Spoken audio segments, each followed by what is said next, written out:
Proposal अटक अटक के।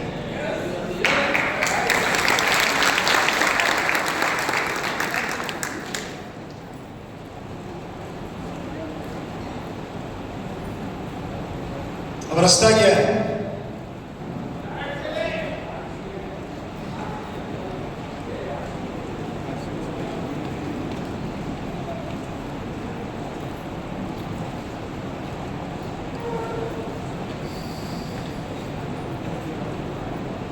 अच्छा, आप लोग के पास कभी सोचते हैं बैठ के? आप लोग कभी चिंतन मंथन करते हैं इसके ऊपर? कभी बैठे बैठे दिमाग लगाते हैं कि क्या होगा? फ्यूचर, भविष्य है जी।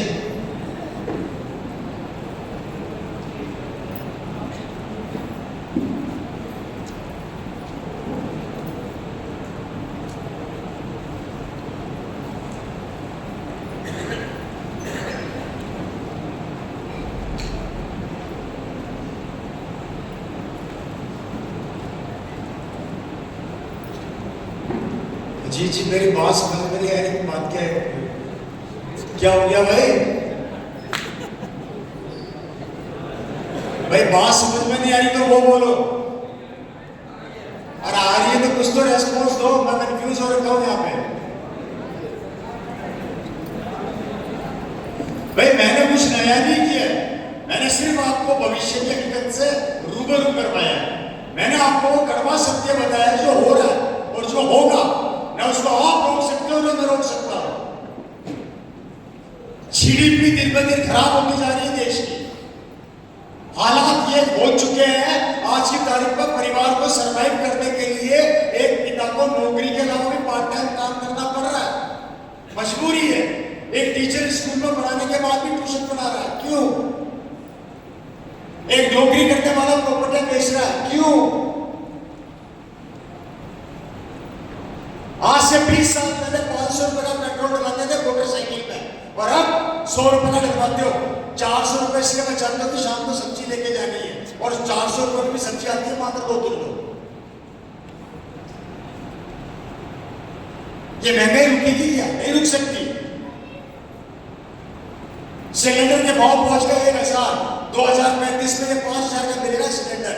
अरे 5000 कमाओगे कैसे? ये किसको पता? किसी को नहीं पता। महंगाई तो बढ़ रही है, इनकम वही की वही है, खर्चे बढ़ रहे हैं, इनकम वही की वही है, कंपटीशन बढ़ रहा है, इनकम वही की वही है। पहले परिवार में कमाने वाले 5 थे तो खाने वाले 5 थे, अब परिवार में कमाने वाला 1 बचा है, खाने वाले 5 हैं, और 2035 में परिवार में कमाने वाला 1 भी नहीं बचेगा। सबको वोट करेंगे और खाने वाले मुख्य वो रहेंगे। क्या होगा बताइए? और फिर हम अपने बच्चे को थप्पड़ मार मार के बोलते हैं निकम्मे, 2 पैसा कमा के ला। कहां से कमाएगा वो बेचारा? थप्पड़े तो घूम मार रहे दमादम दमादम। कहां से कमाएगा वो? कहां से लाएगा पैसा? कहां करेगा नौकरी? होगी तो करेगा ना बेचारा। उसको थोड़ी मजा आता सड़क के ऊपर बेरोजगार घूमने में। किसी को मजा नहीं आता। हर बेटा चाहता है कि वो अपने बाप का नाम रोशन करे, लेकिन करे कैसे? काम होगा तो करेगा ना भाई। अब रास्ता क्या है? और इसी कारण से हिंदुस्तान के आंकड़े सुन लो, बाप और बेटे की कभी बनती नहीं है, और बेचारी मां हमेशा झंडा लेके खड़ी रहती है बेटे का।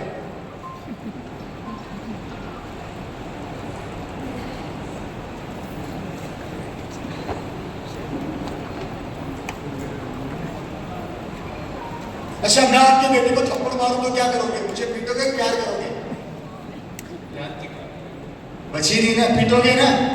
अगर मैं आपके बेटे को थप्पड़ मार दूं तो मुझे क्या बोलोगे? बहुत अच्छा थप्पड़ मारा साहब, एक और मार दो, ऐसे बोलोगे या पीटोगे? पीटोगे ना। 2035 में बेरोजगारी की थप्पड़े रोज सड़कों पर खाएगा, तब क्या करोगे? 2035 तक आप कहते हैं बेरोजगारी की थप्पड़े रोज खाएगा सड़कों पे, तब क्या करेंगे?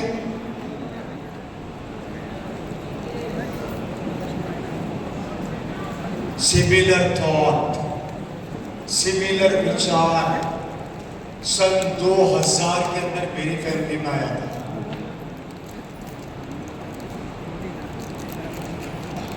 मैं बहुत गरीब फैमिली से बिलोंग करता हूं दोस्तों, बहुत गरीब फैमिली से। मेरे दादाजी लेथ मशीन में मजदूरी का काम किया करते थे।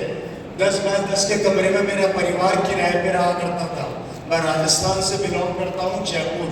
जयपुर से भीलवाड़ा आप जाते हो तो भीलवाड़ा से 7 किलोमीटर पहले मेरा गांव है गुलाबपुरा विजयनगर। मेरे दादाजी मजदूर थे। 10 बाय 10 के कमरे में मेरा फैमिली किराए पे रहा करती थी। 5 जनों का, मेरे फादर से एक भाई बहन और मेरे दादा दादी 7 जने एक कमरे के अंदर किराए पे रहते थे। हमारे पास में गैस थी और उस समय में हमारे पास कोई लाइटें वाइटें हुआ करती थी। चिमनी और चूल्हे के ऊपर हमारे घर का खाना बनता था, चिमनी और चूल्हे पे। हालात इतने ज़्यादा खराब थे, इतने ज़्यादा खराब थे कि क्या बताऊँ, मैं शब्दों में बयान नहीं कर सकता। 2 वक्त की रोटी नसीब नहीं होती थी। पिताजी ने छोटी सी उम्र में, मेरे फादर ने, जो इस दुनिया में अब नहीं है, मेरे फादर ने अपनी 13 से 14 साल की उम्र में कचौरी की दुकान पे कचौरी बेचने का काम चालू कर दिया।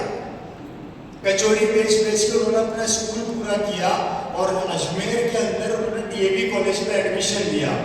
डीएवी कॉलेज में जब मेरे फादर ने एडमिशन लिया अजमेर के अंदर, हेलो, बात समझ आ रही है आप लोगों को? वहां पर उन्होंने अपना कॉलेज पूरा कंप्लीट किया। जब वो कॉलेज के अंदर आए तो मेरे को आज भी याद है दोस्तों, उस समय वो नींद नहीं आने की दवाई खा खा के पढ़ाई किया करते थे दिन रात। बहुत मेहनत करी, बहुत स्ट्रगल किया उन्होंने। और जैसे राजस्थान सरकार से निकले, कॉलेज से निकले तो राजस्थान गवर्नमेंट के अंदर जॉइंट डायरेक्टर बन गए, इक्वलेंट टू आईएएस ऑफिसर। और मेरे फादर की उस महीने सैलरी थी 25,000 रुपया महीना। समझना मैं क्या समझा रहा हूँ? 25,000 रुपया महीना उस जमाने में मेरे फादर को मिलते थे। सरकारी गाड़ी, सरकारी बंगला, सरकारी नौकर, आलीशान सरकारी क्या बोलते हैं अपने एसी कैबिन, कैबिन के बाहर चपरासी, लाइफ टोटल बदल गई। एक मजदूर का बेटा ऑफिसर बन गया और ऑफिसर वो भी ए ग्रेड का, और उस जमाने की सैलरी 25,000। आज से कैलकुलेट करूं तो लगभग 2.5 से 3 लाख रुपया महीना। किसी भी कोऑपरेटिव डिपार्टमेंट को मेरे फादर एक साइन पर बंद कर सकते थे, किसी भी मिल को एक साइन के ऊपर क्लोज कर सकते थे, चालू कर सकते थे। किसी को भी नौकरी से निकालना या रखना उनके बाएं हाथ का खेल था। जिंदगी टोटल बदल गई। उसके बाद भी मेरे फादर ये सोचा करते थे मजा नहीं आ रहा। जबकि अगर ऐसी नौकरी आप लोगों में से आपके परिवार को या आपको मिल जाए तो कैसा लगेगा? मजा आ जाएगा ना। हर आदमी इसी के पीछे दीवाना है। आपको पता है कि आप जिस चीज के लिए आप बोल रहे हैं मजा आ जाएगा। मुझे आज तक पूरे इंडिया में एक आदमी साबित नहीं कर पाया मजा कैसे आ जाएगा। मैं हमेशा लोगों से पूछता हूँ और आज मैं पूछता हूँ, मुझे एक बात बताओ, वो सरकारी नौकरी मेरे फादर की है, सरकार की है? वो सरकारी पोस्ट जो मिली हुई है, वो सरकारी गाड़ी मेरे फादर की है, सरकार की? वो लाल बत्ती जो मिली हुई है मेरे फादर की है, सरकार की? हेलो, वो नौकर जो मिले हुए मेरे फादर के या सरकार के? तो मुझे एक चिंता से समझाओ, फिर मजा कैसे आएगा जब सब कुछ सरकार का है?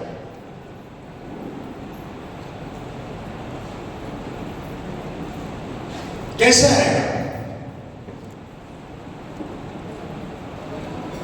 हिंदुस्तान का 80% आदमी, माफी चाहता हूं, बुरा मत मानना, यहां पर भी बैठे होंगे, अपने बच्चों को एक ही चीज पढ़ा रहे हैं, लिखा रहे हैं इसलिए कि उसको एक शानदार सरकारी नौकरी मिल जाए, चाहे वो राजस्थान गवर्नमेंट हो, चाहे वो एमपी गवर्नमेंट हो, और चाहे वो यूपी गवर्नमेंट हो। Am I right or wrong?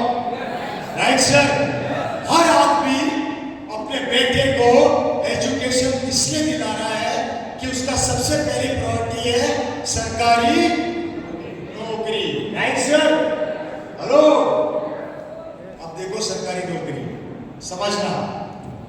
आप सरकारी नौकरी करते हो, मान लेते हैं कि आप अपने बेटे को सरकारी नौकरी दिलवाने के लिए दिन रात मेहनत कर रहे हो, उसको 50,000 रुपए की नौकरी मिल गई सरकारी। Right sir? मुझे इतना सा बता दो, इस सैलरी को बचा के,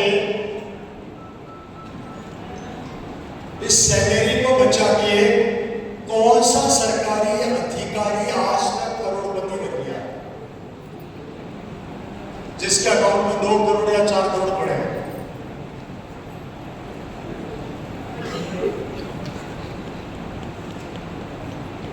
आप में से कुछ लोग नौकरी कर रहे होंगे सर, मैं किसी को टारगेट नहीं कर रहा, जो जॉब कर रहे हैं अपनी जिंदगी में जाकर खुद महसूस कीजिएगा मुझे मत बताइएगा, क्योंकि मेरा परिवार उस दौर से निकल चुका है। आप में से कितने लोग हैं ऐसे जो सरकारी नौकरी या प्राइवेट नौकरी कर रहे हैं और जिसने सैलरी को बचा बचा के अपने अकाउंट का बैंक बैलेंस 2 करोड़ कर लिया, 1 करोड़ 50 लाख 25 लाख। इसका दूसरा मतलब, आप जो सरकारी नौकरी में कमाते हैं वो खर्चों में चला जाता है। Right sir? राइट? हेलो, बात समझ में आ रही है? 65 साल सरकारी नौकरी करते हो, 65 साल सरकारी नौकरी करने के बाद आपको पीएफ या प्रोविडेंट फंड का जो भी पैसा मिलता है वो मिलता है 70 लाख रुपया। कितना सर? ये कब मिलता है? जब आप लोग सरकारी नौकरी करके रिटायर हो जाओगे या आपका बेटा रिटायर हो जाएगा। Right sir?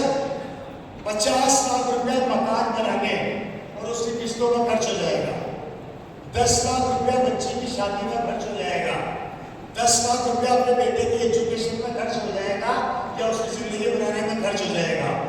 65 से 70 साल की उम्र में आते आते ये 70 लाख रुपया उसका अपने परिवार में खर्च हो जाएगा और इस उम्र में आते आते उसका बैंक बैलेंस हो जाएगा मुर्गी का अंडा हो जाएगा। और पेंशन सरकार तो ऑलरेडी खत्म कर दी। तो मुझे इतना समझाओ, अगर 65 साल सरकारी नौकरी करने के बाद 70 साल की उम्र में मेरा बैंक बैलेंस अगर 0 हो रहा है तो सरकारी नौकरी अच्छी कैसे हो गई?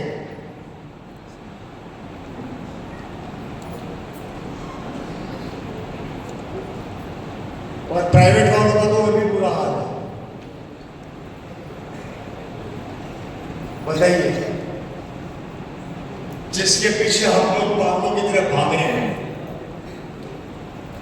कैसे अच्छी होगी? 70 साल की उम्र में जब ये आदमी बूढ़ा हो जाता है तो घर के कोने में बैठा होता है, अपनी बहू को बोलता है, बहू एक कप चाय पिला दे। बहू बोलती है, चुपचाप बैठे रहो, टाइम होगा तो मिलोगे। भाई हमारे वहां ऐसा होता है या नहीं? 70 साल की उम्र में गवर्नमेंट की जॉब करने के बाद वो एक कप चाय के लिए तरसता है।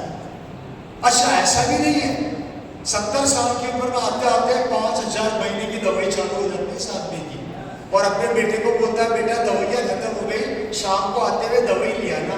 तो बेटा बोलता है, अगर 5000 की दवाई आपकी दूंगा तो खर्चा कैसे चलाऊंगा, ये पकड़ो 500 रुपए, खुद जाके लिया ना।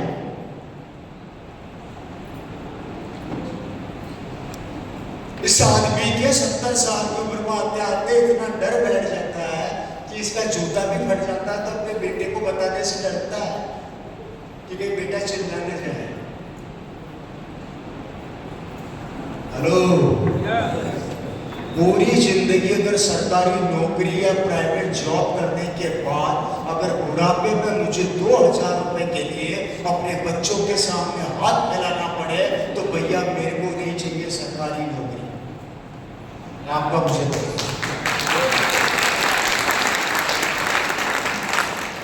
आपका मुझे आज जिंदगी में झांक कर देखना, अपनी जिंदगी का महत्वपूर्ण समय जिस नौकरी में हम खत्म कर रहे हैं, अगर हम सबके बुढ़ापे में हमारी ये हालत होने वाली है तो मेरे दोस्तों आज चिंतन करने का वो समय आ चुका है। अगर आप इसी के पीछे भागते रहे, ये सरकारी नौकरी आपका पेट जिंदगी में नहीं पालेगी। Right sir? नहीं पालेगी। सिमिलर विचार मेरी फैमिली का था। हेलो, मेरे फादर को 25,000 सैलरी मिलती थी और वो अक्सर मेरी मदर से बोला करते थे कि मुझे इस नौकरी में मजा नहीं आ रहा। तो मेरी मदर उनसे पूछा करती थी कि आपको मजा क्यों नहीं आता सरकारी नौकरी में? तो मेरे फादर बोलते थे, सुनना, मेरे फादर बोलते थे, अगर मैं जिंदगी में कचौरी बेच बेच के 25,000 महीना कमा सकता हूँ तो ओपी शर्मा, मेरे फादर का नाम था, ओपी शर्मा 25 लाख रुपया महीना भी कमा सकता है। उन्होंने मौका नहीं मिल रहा था। उसी समय सन 2000 में एक आदमी आरसी उनके पास लेकर आया। 5 पैंटों से ये कंपनी बेलवड़ा से चालू हुई। आप आश्चर्यचकित आंकड़े बता देता हूँ। आज आप लोगों के पास एग्जाम्पल है, प्रोडक्ट है, कंपनी है, बैकग्राउंड है, हमारे जैसे लोग बताने के लिए हैं। मेरे फादर ने जब 2000 में चालू किया था, न प्रोडक्ट थे, न एग्जाम्पल थे, न बैकग्राउंड था, कुछ भी नहीं था। एक आदमी को कन्वेंस करने के लिए 100 आदमियों की ताकत लगती थी। कितने आदमियों की? 100 आदमियों की ताकत लगती थी उस जमाने में। तब उन्होंने साहब को लेके चालू किया।